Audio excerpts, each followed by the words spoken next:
And gentlemen, welcome back to the channel. As always, it is Nick here, back with your daily crypto news and analysis. And today, we're actually going to be streaming this live, but I'm going to be talking to you guys about basically how XRP gets to $100 to $1,000 plus. I know a lot of people like to talk highly of XRP in the sense of, it going to 10K, whatever the case may be. I also talk about it, and when I say that, I do think that it is highly possible, especially when we talk about what is happening in regards to the World Economic Forum, what they're talking about in regards to, the Great Reset, all that kind of stuff. It's very possible when we talk about the ODL service, when we talk about SMEs, ODL services in regards to B2B payments, all that kind of stuff. There's a lot of money wrapped up behind closed doors that XRP and Ripple could really kind of solve the problem for, to unlock and actually let it flow out and also be utilized for that on-demand liquidity. But that is not what I really want to talk to you guys about. I actually want to talk to you guys about the Great Reset, the idea of pretty much marching into a whole new digital age utilizing XRP. So let's actually talk about it. Let's jump into it. So a lot of people think that all because something has a high circulating supply or a high supply in general, that it can't reach a certain price in crypto. And I think that that is the biggest problem, where a lot of people kind of trap themselves into a box. I don't think that that is the case at all in regards to even XRP, right? Now, with that being said, when we talk about XRP, first off, a lot of XRP will actually be burned in regards to fee rates. We already know on the XRP ledger that it is burned whenever something is transacted over the ledger.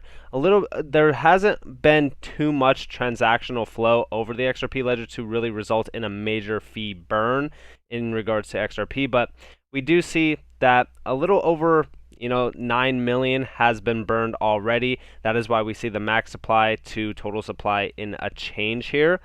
But it doesn't matter, right? Because when we talk about trillions of transactions, when we talk about a massive inflow of transactional flows, that is where the biggest portion of XRP will actually be burned. Now, with XRP in mind, and with all of their services that they do provide for SMEs, for B2Bs, and even banking systems around the world, we also have to take into accountability what they are actually, doing. And right now, first off, I know a lot of people are going to say, well, way too many people will be rich if XRP got to that price. No, that is not the case as well. I want to clear that up. When we talk about that, we have to talk about the percentages of people holding XRP and how much XRP they actually hold. First off, by number of accounts, there's only 3.3 million XRP accounts. And that includes everybody. That includes the entire world. This is how many people actually hold XRP. Now, you see the amounts here. So 2.4 million hold only 22,500 XRP. Of course, they were probably listening in to the idea that people keep saying, hey, you only need 100 XRP to be this, that rich, whatever. That's not the case. But it doesn't matter, right? Because this is a large portion of the account holders. Now, if we're talking about the percentages of people that actually hold life-changing wealth XRP, that is a very small portion of individuals.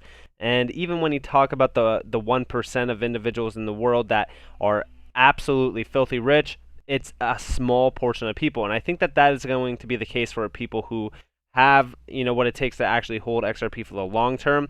But overall, in regards to XRP's future, we also talk about the percentages of accounts and who actually holds a large amount. Look at the holdings for the 10%, 5%, 4%, all the way up to the 1%.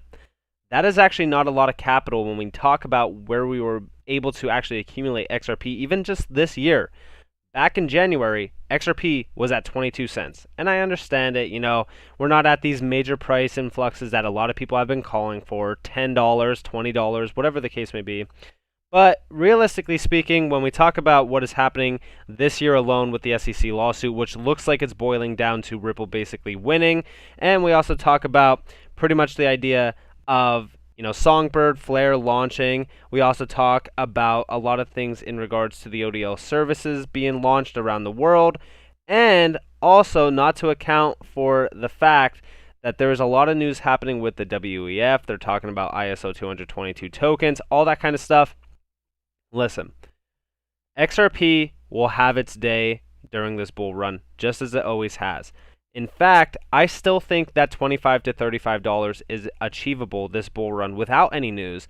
But when we talk about, an SEC lawsuit win and we talk about the IPO listing for Ripple, that could be huge for the price fluctuations.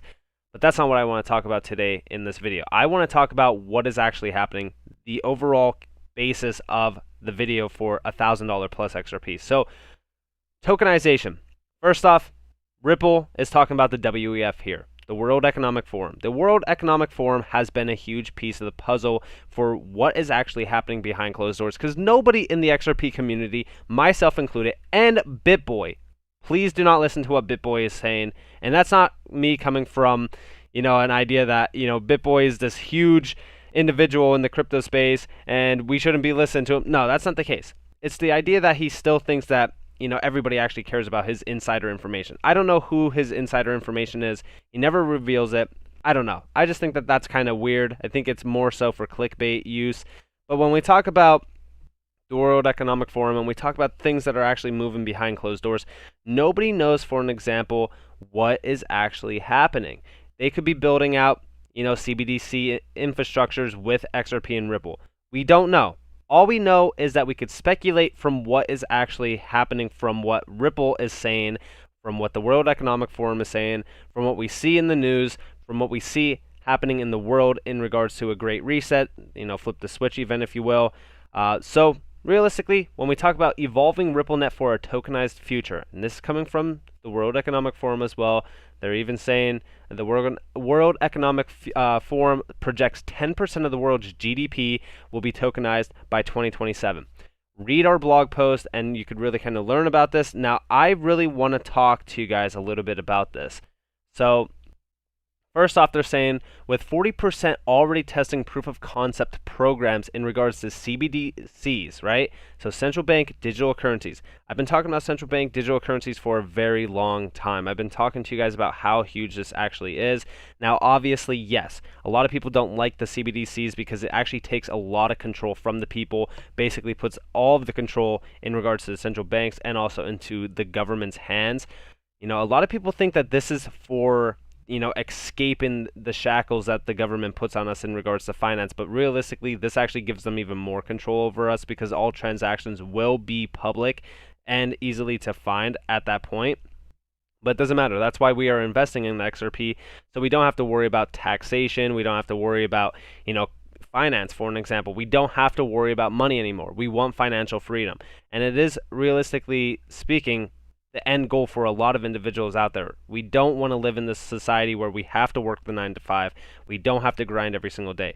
Trust me, I'm just like all of you. I'm 23 years old. I'm not rich. I'm not financially free, but I do own multiple businesses and I am basically an entrepreneur because of the idea that I don't want to be working for somebody else. Why would you want to work for somebody else in today's society when there is a lot of things happening where a lot of people are losing their job? There's a lot of stuff happening with COVID.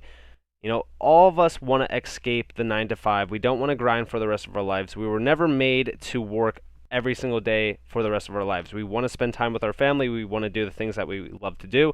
And this is exactly how you do it, right? You invest in utility tokens that have the power to change the entire banking system to ultimately reshape finance for what it is. And XRP is a huge example of this. I know that a lot of people, excuse me, I know a lot of people think that XRP is one of the main scrutinized assets in the space, and that it's never going to get anywhere because they are, under the SEC's control, but that's not the case, right? Why do you think they went after XRP in the first place? Because they've seen the power and the potential behind RippleNet utilizing XRP. But we're talking about tokenization here. All right, we're talking about the fact that only 46 million Americans actually own crypto. I'm sure that they probably don't own XRP, as we already seen. There's only 3 million holders of XRP. Most likely they are holding Dogecoin, stuff like that. The normie investor coins. But we're talking about 80% of central banks are exploring use cases involving CBDCs. And like I said, with 40% already kind of testing, that's fairly large. That's a huge number of individuals or banks, if you will. Now, I want to talk to you guys about the tokenization aspect of this. So they are talking about 10% of the world's GDP, and they're also talking about, Ripple working with financial institutions. They're also talking about, how they already worked with 300 plus. But we're talking about the fee for SMEs as well. Small, medium enterprises. I've been talking to you guys about small, medium enterprises a lot. All right. In regards to SMEs, I've been telling you guys about how bad SMEs are right now in the current system. All right. 7% or a $14 fee to send $200. Do you guys see the problem with that? All right. When we talk about that, we talk about the fact that SMEs are small, medium enterprises. They don't have the amount of money that these major B2B businesses have. They don't have the money that these major banking systems have either. So this is actually a huge problem. They want lower fees. They want to save a lot more money. They are going to go for XRP in regards to these, SME cross-border flows. Also, we talk about, 70% of SMEs in emerging markets lack access to credit. And when we talk about that, we talk about the payments network up here, okay? We see the line of credit for these SMEs. This is all utilizing XRP as well. That is a huge money flow. We talk about SMEs basically being, $150 billion market, but they have $5 to $15 trillion flows. So that is a huge market overall. Okay. Then we talk about ODL. ODL is huge when we talk about the Nostro Vostro accounts with Swift. Talking about Swift, I also want to talk to you guys a little bit about something in regards to ISO 222 tokens, which I talked about briefly, not in depth. Now they're talking about it all starts with a wallet. They're talking about the XRP wallet utilizing the Xrp ledger. I think that this is great. All right, they're really talking to you guys and giving you guys an idea about Navanti, how they acquired 40% of Asia's leading cross-border payments. We don't see these flows with anything else. Okay, we don't see that with anything else. I don't care about the short-term targets. I don't care about the short-term pump, dump, whatever of XRP like every other asset in this space does. I care about the long-term view. I care about the utility market flow for XRP. When XRP is actually being utilized by, for an example, 40% of Asia's leading cross-border payments. All right. I care about when SBI is acquiring all of the overseas market with, of course, Tranglo and other, partnerships that XRP does have. Okay, that's what I care about. I care about the ODL service being utilized. I care about the tokenization aspect of XRP being utilized. That's what we want to look at, the long-term view, not the short-term targets. Yes, sure, short-term, we could capitalize on selling the top of the bull run and buying the bottom of the bear market. That's totally fine. I, myself, am also focused on that. We're not going to see this happen overnight. I'm not telling you guys that we're going to see $1,000 overnight or $100 overnight like all these other individuals are saying. But we do know that we have a time frame. All right, ISO 222 adoption program. This is coming from Swift themselves. This is happening. All right, and we're going to, Mike, we're going to be talking about the derivatives market. Just be patient. But in regards to the ISO 222 tokens, this is going live in November of 2022. All right, and this is all talking about cross-border flows, CBDCs. This is talking about all of that stuff, right? The major market infrastructure gateway, if you will. They're talking about the Bank of England. They're talking about all of the CBDC orchestration, all that kind of stuff. This is all hands in with ISO 222 tokens, and XRP is one of the leading ISO 222 tokens that could be utilized with all of these services, all right? Now, again, they're even talking about November of 2023 as well, because within that time period of 2022 to 2025, that is going to be the big changing aspect for the entire crypto market. I know a lot of people think that the crypto market is not going to change too crazy, right? They're thinking, all right, well, there's 11,960 cryptos, so, investing in any of these is going to be life-changing. No, that's not the case, because by 2022 to 2023 of November, all right, this entire market's going to be extremely different. We are going to be marching into a utility run. And I'm not even trying to show you guys nonsense or anything like that. I'm actually speaking from what I'm seeing in regards to the market. we're seeing utility tokens being, utilized a lot more often. For an example, HBAR. HBAR sees a huge market ahead of it in regards to the smart contract aspect. They're basically trying to replace Ethereum. XRP is trying to become, this huge financial giant by kind of replacing Swift, if you will. So when we talk about all of this, and all of this goes in hand with the Great Reset. Now, this is coming from the World Economic Forum. This is talking about the COVID-19 crisis, how they're basically going to solve this problem, because they even seen it themselves, right? With this whole COVID-19 problem, they see the aspect of the 2008 crisis kind of coming back around, mirroring that a little bit, and they need to do something to kind of fix that problem. Now, we already know that the WEF, because I'm just going to kind of shorten it instead of saying World Economic Forum, but the WEF has been working, or I should say has been interviewing Brad Garlinghouse, who is, the co-founder of Ripple, CEO if you want to say. But overall, when we talk about that, they already have Ripple listed on this entire website. For an example, here's Ripple right here, listed on the World Economic Forum website. They already know about them. They already know what they are doing. This is for real-world applications in regards to cross-border flows, CBDCs, all that kind of stuff.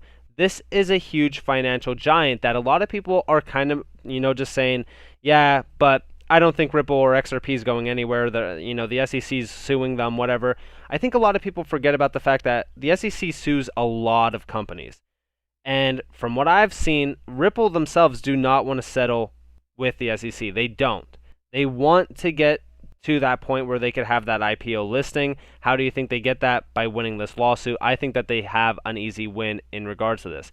But they're even talking about the Great Reset in regards to capitalism. This goes back all the way to June 2020. This Great Reset is going to happen. This is going to march us forward into a digital age for CBDCs and finance entirely. All right?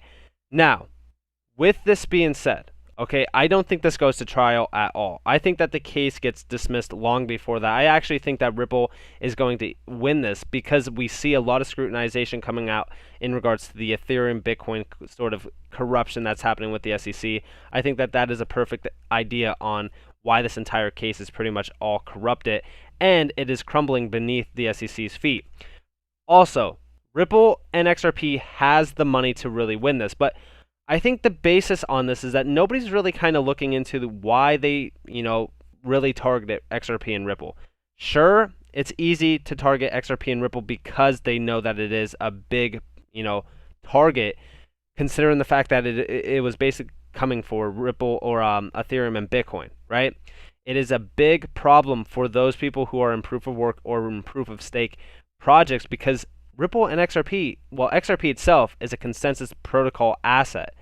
But also, for what XRP is doing, it's going to take a lot of control away from the people who have their money in the pot. Like, yeah, sure, this is going to make payments a lot more transparent for individuals who are making payments every single day, and you're not going to be able to hide money or anything like that.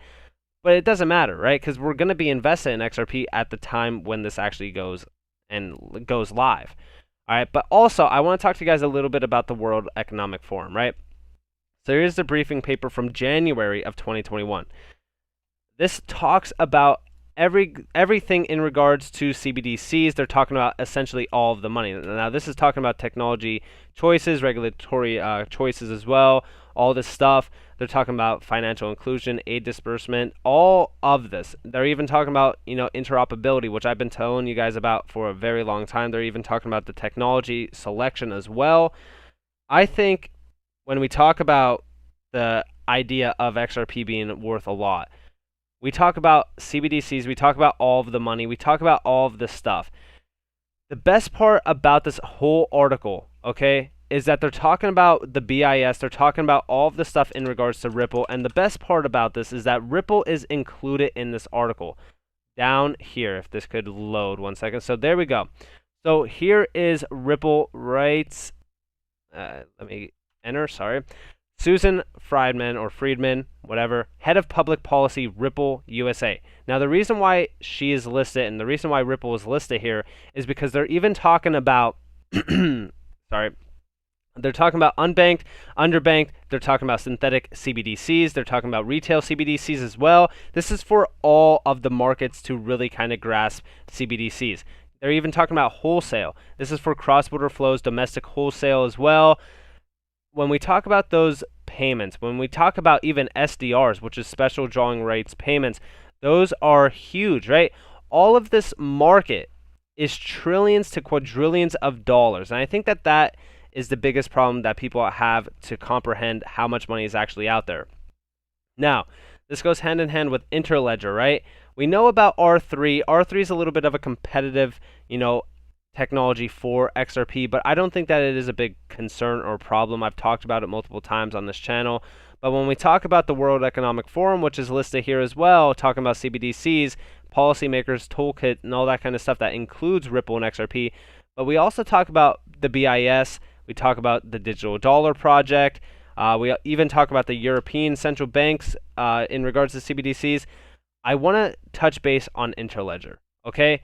Interledger, they are utilized by Ripple Labs to connect bank systems across borders where the Ripple XRP token functions as a standardized settlement layer between global banks.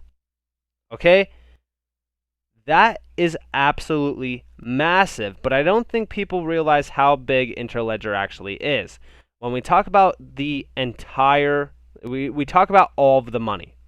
We talk about that a lot of the times, right? Here is the Interledger protocol network. Okay, here's all of the banks, and we're talking about XRP and Ripple here. This is all RippleNet. Interledger protocol is all going to connect them all to the XRP ledger through, again, Interledger protocol, connecting that intermediary to Interledger protocol to everything: marketplaces, platforms, payment platforms, Internet of Things, trade finance, capital markets, DLT, blockchain, all of that stuff that we utilize on a daily basis. And again, we even see R3 here, right? That again goes hand in hand with the fact that I told you guys that R3 doesn't really matter in regards to the competitiveness, because they are working with a little bit of competition from us, but it doesn't matter in the long term of things, because Ripple and XRP has already been set up since 2012, and even before then, as we know that David Schwartz has been working in crypto since like the early 90s. So the team behind Ripple knows what they're trying to do. They basically already have it in store. They just need to adopt it fully. And I think that that's what they're trying to do. Now, again, going back to Mike's question earlier, he was talking about the derivatives market. Yes, that is a huge market. We talk about the known, right? $1.44 quadrillion banking system. This is a banking system that is off balance. We don't really hear about it too much, but those that are in XRP and in big technology know about the derivatives market. That is absolutely huge, right? But we also talk about the known $706 trillion banking system. This goes hand in hand with everything, and then we see the real banking system. That is the $65 trillion market. So all of this combined is a $2 quadrillion market. And I say if widely, because I still think that there's a lot of things to go in hand with the idea that, there could be other cryptos with their hand in this pot. Because we already know that interoperability is a huge use case, and that would essentially connect any CBDC that is leveraging a DLT technology. It could be HBAR, it could be XRP, it could be XLM, it could be any, asset, but it could be all connected. But it doesn't matter. A small percentage of this market could allow XRP to be worth hundreds of dollars to even thousands of dollars. Yes, HBAR is huge. I think HBAR could be utilized as well for a bridge technology. Manson Lehman already said that themselves. Now, it doesn't matter though, because when we talk about what XRP already has behind it, they already have the 300 financial institutions and banking systems that are already kind of signed on for this technology to be utilized in a wide scale. I talked to you guys about the on-demand liquidity, right? Sourcing liquidity when it needs to be, instead of it being locked away in Nostra Vostra accounts. Again, we already know that Swift, for what it's worth, does $5 trillion or 5 trillion transactions a day. Okay, that is a massive inflow of transactions, and when we talk about the burn fee of that in regards to XRP, we could see a lot of XRP supply being burned at that rate if it is utilized in that way. Now, I've talked to you guys multiple times about how we get to the $1,000 price range. How logical is it, or what is the time zone for it?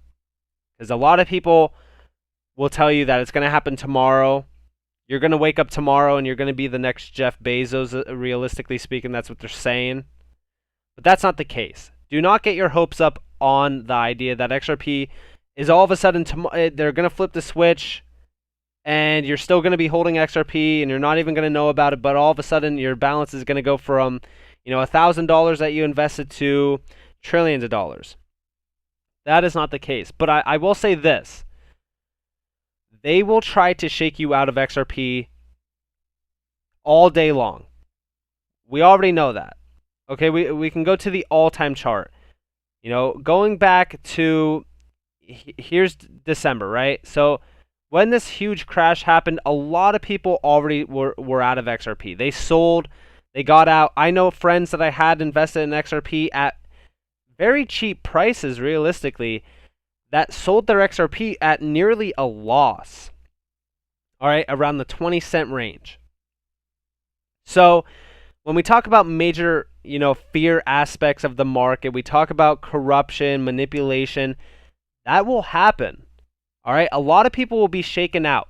A lot of these balances here, first off, look at the 0.01% of XRP. What do you see here? We see a strong accumulation of balances that are from 9.8 million or greater. What does that tell you? That tells me that they know something that we obviously don't know, or that they know what's going to be happening very soon. And that is, first off, XRP this year will be worth double digits. I'm just telling you guys that right now. But realistically speaking, this is not going to happen overnight. A lot of these systems, a lot of these Interledger systems that they're going to basically work into the banks, this is not going to happen overnight. It's going to take time. And I think the problem with the XRP community is that obviously there's a lot of people who are intelligent in this community. There's a lot of people that are, very smart in the aspect of knowing this technology, understanding it. But I think a lot of them, are a little sidetracked by the idea that they want to get rich tomorrow. But they don't realize that this has been in progress for nearly over a decade. All right? It's not going to happen overnight. But when it does happen, you're going to want to be holding. But I will say this, there will be shakeouts along the way. They will try to get you out of your XRP by utilizing anything and everything in their power. And yes, we talked about the monetary value where they'll basically have to do buybacks for XRP at, the price range of, who knows, from $1,000 to, it could be $30,000. But there will be people, first off, when we look at these balances and when we look at the number of accounts, a lot of these will be zeroed out. A lot of people will be selling their XRP, getting out of their XRP entirely before the real fireworks even happen. And I'm not going to say you have to be fearful of selling your XRP because you're going to, miss out. That's not the case. Listen, anybody telling you that you're going to want to be, holding XRP forever, I get it. They don't want you to miss out, but actually selling your XRP near the top of the bull run and rebuying back in, that's totally fine. When I would be fearful of selling XRP is when ISO 222 tokens go into aspect, right? I think that this is the big aspect where you're going to want to be holding. Because this is for financial institutions, this is for the money markets, this is for banking, this is for CBDCs as well. This is where you want to be holding. So by at least November 2022, right, is when you're going to want to be back in XRP, at least if you sold the top of the bull run or near the top of the bull run. All right, so, don't be scared to take profit on your XRP and get your initial investment out and then ride the wave up. Because at least then, you don't really have anything to worry about. You already took your initial, investment out. You could let it ride. You could, make money on other assets. But I still think that XRP, for what it is worth, is a true winner. It's been around forever. It's been in the top 10 pretty much forever as well. It has the power to reach these major price targets because of how it's going to be utilized in the financial sector. And, at some point in time, yeah, Mike, XRP will be illegal for retail investors to hold. It will. And at the end of the day, when XRP, the shakeouts actually happen, anybody who thinks that there's too many people that are going to be rich, that will be wrong. A lot of people will be shaken out. Retail investors will be either bought out or shaken out entirely. Those that are left holding XRP will most likely have to be selling for a monetary value that is put on it by the governments, and Ripple will no longer own XRP. The governments will, the banking sectors will. It will be utilized the way that they want to by, basically replacing Swift for what it is worth. But with that being said, guys, I'm going to end the stream here because it's been about 30 minutes of me talking about XRP. But I hope that kind of clarifies the aspect of getting to those pinpoints. I mean, listen, we hodl diamonds here on this channel. This is a utility channel. I don't invest in Dogecoin, Shiba Inu. I don't invest in SafeMoon. All this, garbage that's crowding the scene and actually giving the scene a bad, name for itself. We are hodling banking sector assets that have the potential to change the entire future of finance. And I can tell you right now, XRP is a diamond. Sure, there's a lot of pressure on it from the SEC, but guess what ends up happening after pressure is applied? Diamonds come out of it. We are about to march into a whole new financial system utilizing crypto. And a lot of these crypto assets that we see in the market right now, that 11,960, a lot of them will cease to exist. But the ones that will always thrive are the ones that have pure utility behind them, that are going to pretty much solve a lot of problems that are in the financial sector. So with that being said, thank you all for stopping by. I do greatly appreciate it. This will go back on YouTube as a live video very shortly. It's going to process. So with that being said, thank you all for stopping by. I do greatly appreciate it. For anybody who does want more free content, you guys are more than welcome to follow me on Twitter and join the free Discord down in the description below and also in the comments below. And as always, guys, I hope that you all have a beautiful day or a beautiful night wherever you guys are in this beautiful world. This has been Nick.